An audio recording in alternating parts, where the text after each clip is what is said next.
Did you know your credit card points and miles can lose value to inflation? Credit card companies often reduce the redemption value of your points and miles. Now, imagine a credit card with rewards that can grow in value. With the Gemini credit card, you can earn Bitcoin or one of over 50 other cryptos instantly with no annual fee.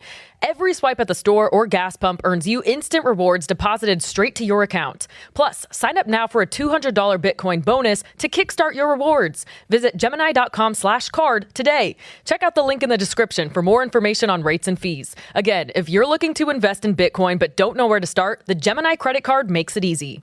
Hey, warmer from Evo! Welcome to lovely Las Vegas for Coast to Coast Hoops with myself, Greg Hoops Peterson, now part of the VSiP family podcast. We've got an excellent podcast for you as we'll be chatting in a few minutes with one of our good friends, Matt Josephs, aka Mid-Major Matt. We're going to be chatting with him about what we've all got in terms of this college basketball landscape with all the coaching moves that we have seen over the last few weeks. What are some of his thoughts on Auburn? What can we see with Wofford? And so much more. I know that Matt is much like myself, doing a great job getting set for the upcoming season. He does a great job with your show Border to Border out there in ESPN Radio in Richmond, Virginia as well. So certainly going to talk a little bit of Van Langton with them as they underwent a coaching change with St. Joe's. Talked with him a little bit about that a few weeks ago, but certainly we'll rehash that and so much more. And we are about 5 weeks away from the start of the upcoming college basketball season, less than that. So I'm with you guys every single day trying to get you guys set for what I think is going to be an amazing college basketball season. If you do have a question, comment, segment idea, what have you for this podcast, you have one of two ways we all fire those in. First one is my Twitter / X timeline at gunit_81.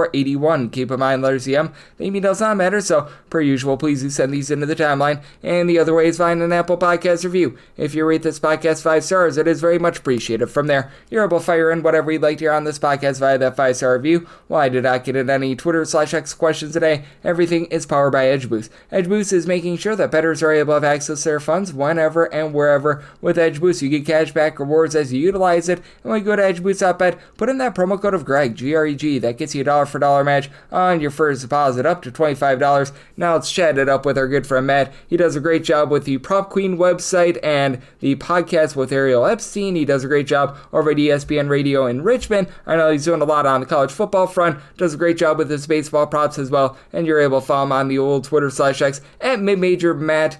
All together. And Matt, it's always a pleasure, my friend. Thank you so much. Glad to be on. Always glad to have you aboard, Matt. And Matt, it has been a wild last few weeks in college basketball because last time you were on about 2 to 3 weeks ago, we were talking about the St. Joe's coaching situation, and I was thinking that might be the biggest move of the offseason. Well, since then, we've had 3 other coaching moves happen, and just how do you gauge things in college basketball right now? Because I know you're hard at work, much like myself, getting set for the season, doing previews, what have you, and it's hard to do previews on a lot of these conferences with now 4 different conferences having a coaching change within them in mid-September. Yeah, and it's obviously practice is just getting underway in a lot of places, so there's still time to kind of implement new systems. But of course, we always have to pay attention to the 30-day transfer window that always opens up after these coaches leave because, you know, somebody might leave and somebody might add another talented piece to another roster. And so certainly that's kind of what we have to pay attention to. I still think it's not, you know, that much of an issue in terms of, you know, like you look at like an Auburn or something,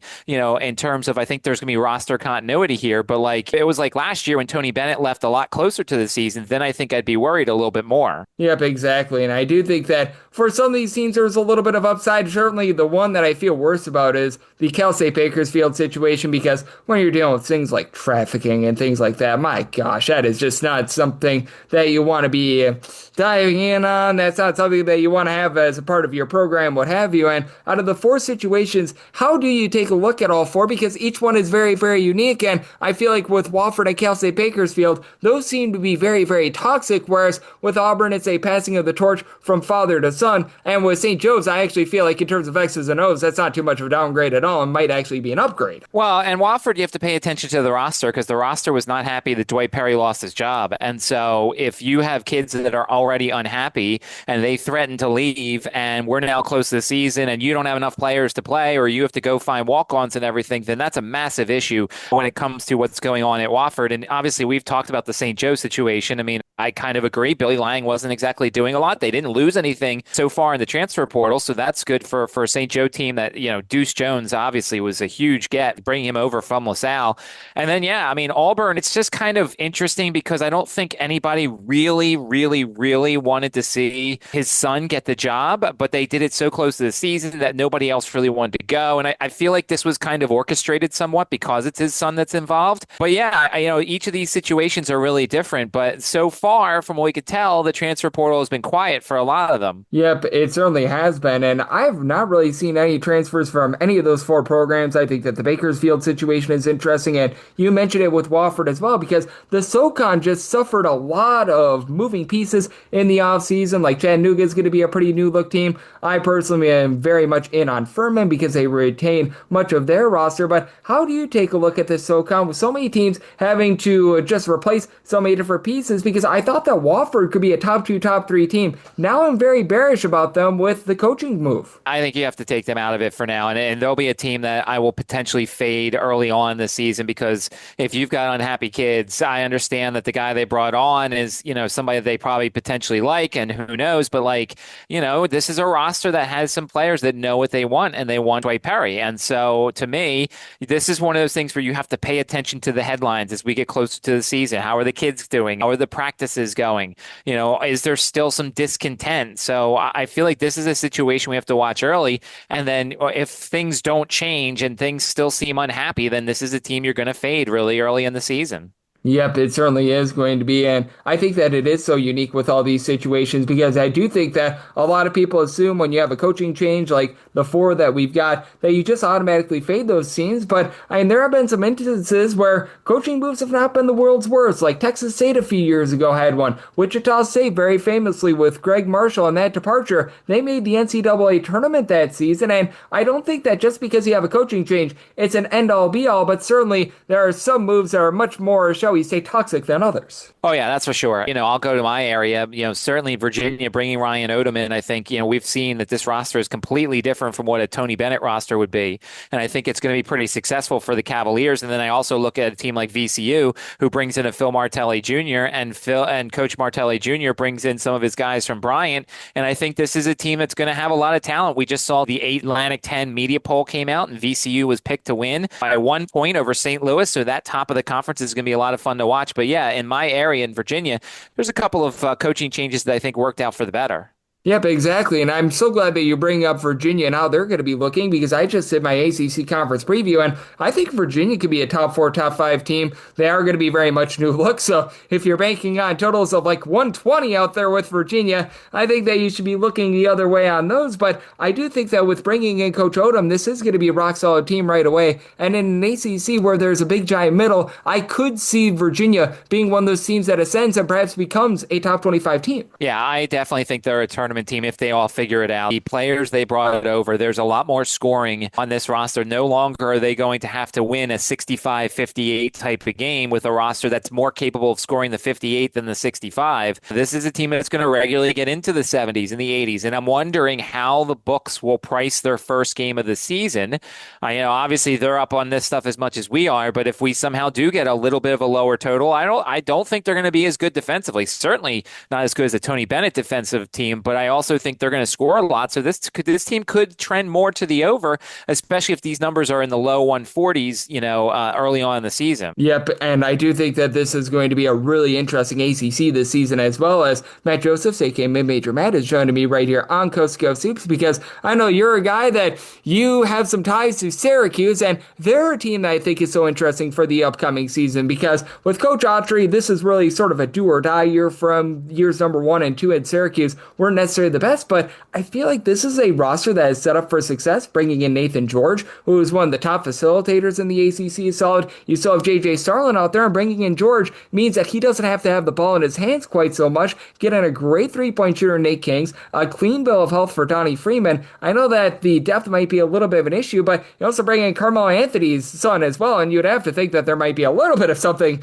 with regards to him. And this is a Syracuse team that they're probably going to be picked towards the middle of the ACC, and that's another team I think could ascend. Yeah, I'm always tough on this team because they're my own team. But I mean, you're right. In theory, I'm a little worried at times about shooting. I'm a little worried about consistency from this roster because you have a lot of guys that are new. And because, obviously JJ Starling coming back, that was huge. And Donnie Freeman, that was a surprise to me as well. I also don't trust the coach. I don't think he's a very good coach. I am a guy who has come out and said, basically, I don't always love going and staying in the family. I understand that, staying in the Boeheim tree is alluring to people at Syracuse, but I also understand that that's not a guarantee that they're going to be a great coach. And so to me, I'm a little worried that in close games or in games where there has to be adjustments made, that Coach Autry won't be able to make those adjustments. And so, that's the thing that's going to worry me about Syracuse is finding a way to win these games, especially when he's not as good of a coach as the other side. Yep, and I do think that is going to be a big, giant question mark. And when it comes to just the ACC in general, I feel like the coaching moves that were made in the offseason are really going to be able to elevate this conference as well, because we just talked about a big one in Virginia. Obviously, Will Wade coming on over to NC State. That is going to be absolutely massive for them as well. And the ACC, as we both know, has fallen on tough times. And I'm not saying that this is going to be back to being like the elite college basketball conference and all of college basketball or anything like that. But I do think that things were very good for them this offseason. And I do think that there's going to be better play and more teams in the NCAA tournament this year for the ACC than we've seen like the last 2 or 3 years. Yeah, I mean, it can't get much worse than it has been the past couple of years. I'll be very interested to see what Larenega's replacement does at Miami. Miami fell off a little bit towards the end of his time there. And obviously, Florida State has their coaching change as well. And it's sad to see Leonard Hamilton go. I had a lot of respect for Leonard Hamilton and what he was able to do with that program with lesser talent at times. He always had that tall guy, too. He loves those 7'3", 7'4" guys. But I just think that this conference can only go up. There's not much they can do to go down even more than they already have. Yeah, but I think that is going to be so interesting to look at as well. And then the conference that has now become really the elite in college basketball, at the very least they were last season in the SEC. I think that they've got perhaps the most high-profile coaching move with what we saw with Bruce Pearl stepping down, and now it's going to be his son, Stephen Pearl. And that, I think, is going to be so interesting as well, because we just talked about the ACC really upgrading and elevating with regards to their coaching. And I do want to discuss that a little bit more on the flip side, how much the coaching change from Bruce Pearl to Stephen Pearl might impact Auburn in a very brutal conference. And we have to ask Matt about some of the teams that he's feeling bullish/bearish on coming into the season as well. That's on the flip side right here on Coast to Coast Hoops with myself, Greg Hoops Peterson, now part of the VSiN Family Podcast. And we're back here in lovely Las Vegas for Coast to Coast Hoops with myself, Greg Hoops Peterson, now part of the VSiN Family Podcast. Always great to be joined by our good friend Matt Josephs, aka Mid-Major. Matt does a great job with the Prop Queen website and podcast. You're able to follow him on the old Twitter/X at Mid-Major Matt. We talked a lot in that first segment about the ACC and some of their coaching changes here in the offseason. How about if we dive in on the SEC, because they really have been able to ascend due to all their coaching moves, and I do think that it's going to be interesting to see what you get out of Auburn this year with the changeover from Bruce Pearl to his son Stephen Pearl. I think that could be a big difference maker for Auburn moving forward, not having a guy like a Bruce Pearl that is used to those late game situations. And I know that Stephen Pearl has had a lot of, shall we say, hands-on work in terms of practices, game planning, what have you, but sliding over that one seat from being an associate coach to the head coaching spot, I think could be the difference between Auburn winning and losing a few games and them perhaps being in the upper half of the SEC to perhaps more of that middle/lower half of the SEC. Yeah, it's one of those things where, once again, I don't know if it was one of those things that they knew was coming in terms of like when he left, he was going to put his son in place. But it felt like it was one of those things where he's like, all right, I'm leaving. And if I leave close enough to the season, then they'll put my son in and he'll have to be able to be the head coach. I look at that conference and I see, Texas A&M bringing in Bucky McMillan. I love Bucky Ball. Obviously, what he was able to do with those schools that he's been at, I think he is, just as good as Buzz Williams. And I'm a guy who loves Buzz Williams. But I think that is an upgrade in terms of coaching there. We'll see. This is not one of those conferences where you want to kind of get your own experience. This is one of those conferences where you want to be already really experienced, because night after night, you're going to have different situations and different styles and better coaches that you're going to go up against. So I will slightly downgrade Auburn, but I also think they have a good enough roster at times that maybe they can overcome some poor coaching. Yep, and with this Auburn team, it's going to be really interesting to gauge them because I do think that trying to be able to fairly value them is going to be one of the most difficult things coming into the season because you mentioned it. There is quite a bit of talent there. You bring in a guy like a Keyshawn Hall. Todd Pettiford is one of the best guards in all of college basketball, but this is also a team that was in the Final Four last year. They and Duke were teams number 1 and 2 in all of college basketball for much of last season. Now you lose a lot of that experience. You now have a new coach as well. So I feel like with Auburn, it's a little bit of a moving target in terms of how to handicap them towards beginning part of the season because I see a world where they might be badly overvalued, but I see a world as well where they might actually be undervalued and the narrative might go a little bit too far with how much change there is. Yeah, it could be. This is a team that I would think maybe some mid-majors would have an upset over. I love the addition of Keyshawn Hall. I think Keyshawn Hall is very good. He was tremendous at UCF, and I think they're going to need him on this roster. And then you've got the kid from Casper College who was really good. You've got a kid from Lincoln Memorial who was really good, but this is the SEC. You have another transfer from Butler Community College, and these are guys who are really good for their respective schools, but you're taking a massive step up. So this is a team that I think you get them early, and then once they get going as the season goes along, I think this is going to be a better team once these guys get used to the SEC level of competition. I think so as well. And there are just certain teams out there where there are teams that maybe you want to fade early and then they're able to ascend late. We always saw that in the SEC back when the Must Bus, Eric Musselman, was out there as well. As we do have Matt Josephs, better known as Mid-Major Matt, joining me right here on Cuska Soups. And Matt, I know you, much like myself, very hard at work trying to get set for this upcoming college basketball season. And I know that when you last joined me, you were talking about James Madison as a team that you're taking a look at in terms of some totals. And as you've been doing your research, has there been another team or two that has really piqued your interest in terms of a team that you might be looking to fade a little bit more, or a team that you're starting to feel a little bit more bullish on and you might be taking a look at betting on them a little bit more towards the beginning part of the season? A running joke here is for the last 3 or 4 years, I've called GW a sleeper, and for the last couple of years, they have not paid that off, and they haven't been good. But everybody is kind of looking at them as a sleeper this year in that conference. They finished 4th in the preseason poll. I believe Blue Ribbon had them 3rd. Chris Caputo is a solid coach, and they've got the roster. I think people kind of forget, especially the younger people who watch college basketball, GW used to be a power, and the Smith Center used to be a very tough place to play, whether it was Yinka Dare or Yegor Mashirikov or some of the other really good players that GW used to have. So they had a really good home court advantage. They just needed something to root for, and I think this is the year that GW, bringing over a Trey Dinkins from Duquesne, I think this is the year that finally my prediction of GW being a sleeper pays off, because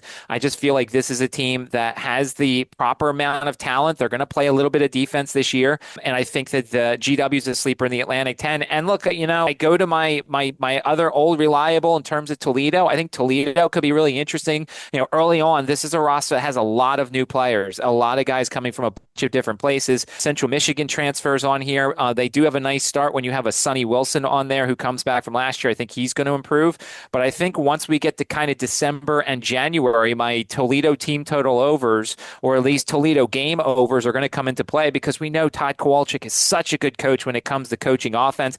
Not great at defense, and that's probably why they've never made the NCAA tournament recently. But this is a team that I just feel like is going to be one of those squads when you get to December and January that you're going to want to back, because Todd has done such a good job getting them together. And I do think that the MAC is just so interesting as well, because I'm not sure how you look at it. It just doesn't feel like the same conference that it was 3 to 4 years ago. Akron and Kent State are obviously rock solid, and now they do have to deal with UMass joining the conference as well. But it feels like the overall depth of the conference has taken a little bit of a fall off, and I think that that could lead to Toledo laying some big numbers. But as we both know, they have the sort of offense that can cover some of those double-figure spreads. Yeah, and I think UMass coming over is very interesting, to say the least, because I think UMass brings some talent and obviously a really good head coach. And once again, much like GW, a program that in its heyday was a very tough place to go. And maybe once they kind of realize that maybe they belonged more in the MAC than the A10, they'll start playing better. So I think that that's going to be a really good conference for them. And I think they're going to have talent. The usual suspects. It's the Ohios and it's the some of the other schools that are going to be there. Akron's probably going to be up there as well. But I think this is a conference that's going to be able to secure some upsets early on in non-conference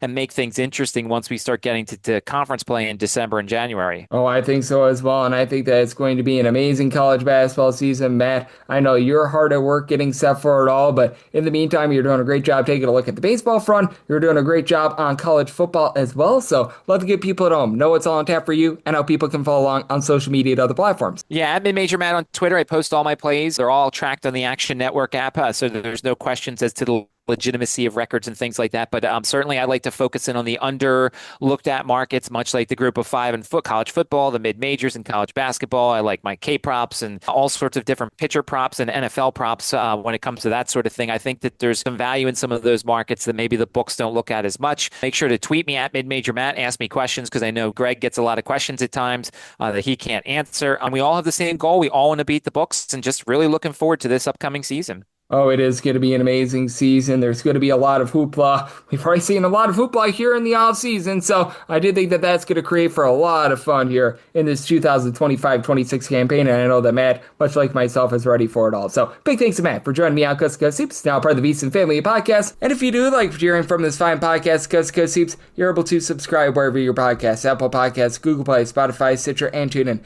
If you have a question, comment, segment idea, what have you for this podcast, you have one of two ways we'll fire those in. First one is my Twitter/X timeline at gunit_81. Keep in mind, letters naming does not matter, so per usual, please send these into the timeline. And the other way is via an Apple Podcast review. If you rate this podcast 5 stars, it is very much appreciated. From there, you're able to fire in whatever you'd like to hear on this podcast via that 5-star review. I am with you guys every single day on this podcast, regular season and off season. I will most likely have another conference preview up for you guys within the next 48 or so hours. I'm planning on the Big 12 podcast, and that's one of 4 conference previews I have left to do. We've got the Big East, the Big 10, the Big 12, and the SEC. Those are all going to be completed in the next few weeks. If you miss any of the other ones, wherever you're downloading this podcast, just search on the past shows, the episodes. We've got them all there, and we are going to get you guys a preview for every one of these conferences. And then once we get those all taken care of, guess what? We get a tremendous college basketball season on tap. So I appreciate you guys tuning in today, and I'll be back with you once again tomorrow. Thank you.